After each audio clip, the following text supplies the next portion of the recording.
हिमाचल प्रदेश में कोविड के बढ़ते मामलों के मद्देनजर प्रशासन ने कड़ा रवैया अपनाया है। ऊना में खुद एसडीएम ने इसका मोर्चा संभालते हुए पंजाब सीमा पर अपनी गाड़ी पीछे लगाकर श्रद्धालुओं की 4 ओवरलोडिंग ट्रैक्टर ट्रॉलियों को वापस लौटा दिया। एसडीएम ने जांच में इनके पास नियमानुसार 72 घंटे पूर्व की कोविड नेगेटिव रिपोर्ट नहीं पाई थी, जिसके बाद उन्होंने श्रद्धालुओं को सहजता से अपनी बात समझाई। प्रशंसा योग्य बात ये भी रही कि आने वाले श्रद्धालु भी ऊना प्रशासन की बात से सहमत हुए और प्रदेश सीमा से ही वापस चले गए।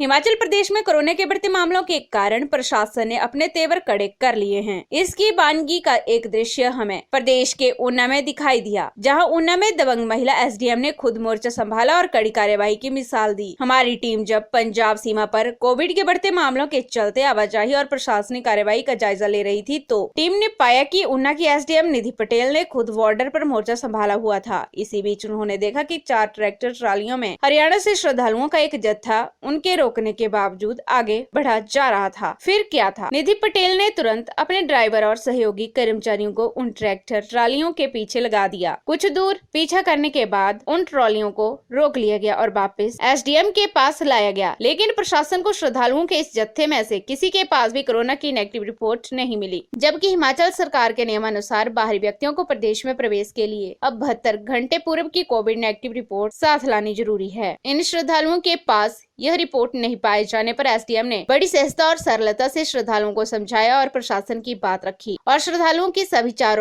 ट्रैक्टर ट्रालियों और ट्रक को वापस भेज दिया। इसके बावजूद सराहना करने योग्य बात यह भी रही कि आने वाले श्रद्धालु भी विषय के चलते प्रशासन की बात से सहमत नजर आए और प्रेम पूर्वक प्रदेश सीमा से ही वापस चले गए। उन्होंने 72 घंटे पूर्व की कोविड नेगेटिव रिपोर्ट होने का पता नहीं होने की बात कही। इस घटना की शहर के लोगों में खासी चर्चा रही और स्थानीय लोगों ने प्रशासन की कार्यवाही और प्रबंधों की खुलकर प्रशंसा की। लोगों ने बेहतर हालात के लिए थोड़ा कष्ट सहने पर भी संतुष्टि व्यक्त की। जो पंजाब से गाड़ियां आ रही हैं, ट्रकों में भर के लोग आ रहे हैं, ट्रैक्टरों में भर के लोग आ रहे हैं, किसी ने मास्क नहीं पहन रखे हैं, किसी के पास कोविड रिपोर्ट नहीं पाई गई।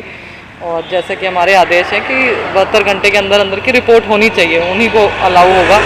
और मोटर व्हीकल एक्ट की भी उल्लंघना कर रहे हैं। इस तरह एक गाड़ी में भर के आना दोनों तरह से रिस्की है। एक तो मोटर व्हीकल एक्ट की उल्लंघना है, दूसरा कोविड-19 के प्रोटोकॉल की उल्लंघना है। तो इसलिए ऐसी गाड़ियों को फिर हमने वापस भेजा, क्योंकि उनके पास रिपोर्ट भी नहीं थी और वो एलिजिबल भी नहीं है इस तरह आने। हाँ, हमने भी खेद व्यक्त किया कि उन्हें मालूम नहीं था। वैसे हमने अपने तरफ से प्रचार प्रसार करवाया था और जो क्या बोलते हैं कि मेला में भी जो हमारे प्रबंधक हैं उनसे भी रिक्वेस्ट की थी कि वो जितना हो सके अपने श्रद्धालुओं को ये मैसेज दें। उसके बावजूद भी बहुत लोगों को जिनको जानकारी नहीं हो पाई वो आ गए हैं, तो उनसे हमने खेद व्यक्त करते हुए उनसे विनती की, तो वो सब ने बात को समझा कि इसके पीछे हम क्यों प्रतिबंध लगा रहे हैं और श्रद्धालुओं की श्रद्धा को समझते हुए हमने कुछ प्रतिबंध लगाए हैं, पूरी तरह से बैन नहीं किया। तो वो रिस्पेक्ट करते हुए प्रशासन का डिसीजन वो वापस जा रहा है। बाबा बालकनाथ मत्था टेकने के लिए जय जी रोका हुआ सहमत से हम ये कह रहे हैं कि कोरोना की रिपोर्ट होनी चाहिए जरूरी, और हमारे को इस चीज़ का पता नहीं था भी कोरोना की रिपोर्ट लागू कर रखी है। अगर हमारे को पता होता कि कोरोना की रिपोर्ट लागू है तो हम अपना कोरोना की रिपोर्ट करवा के फिर आते हैं वहाँ से। अब जो प्रशासन कह रहा है तो ठीक ही कह रहे हैं, रिपोर्ट तो करवानी पड़ेगी ना। यहाँ आपकी फिटनेस इतनी बसों में कहाँ से जाएंगे, कैसे जाएंगे, सामान बच्चे हैं साथ, वो तो एडजस्टमेंट पहले ही करनी पड़ती ना। होंगे 4 ट्राली हैं, वापस जाएंगे। अगर प्रशासन कह रहा है तो वापस चले जाएंगे, क्या दिक्कत है। प्रशासन ने जो कदम उठाए हैं, कल डीसी ऊना ने जो कहा था जो मास्क नहीं लगाएगा उसको आर्थिक जुर्माना भरना पड़ेगा। मेरा यही मानना है जो बहुत अच्छे जो सरकार प्रशासन जो कदम उठा रही है, मैं उनकी बहुत सराहना करता हूँ। और ये जो मास्क लगाना या हमने अपने लिए जो अपने परहेज़ को रखना है, ये हम अपने लिए नहीं कर रहे, खाली हमारा अपने लिए नहीं है। हमको भी अपना जीवन प्यारा है, हमें अपने परिवार का जीवन भी देखना है, हमें अपने समाज का जीवन भी देखना है। तो इस महामारी से बचने के लिए अगर हमको थोड़ी असुविधा भी हो तो उसे सह लेना चाहिए।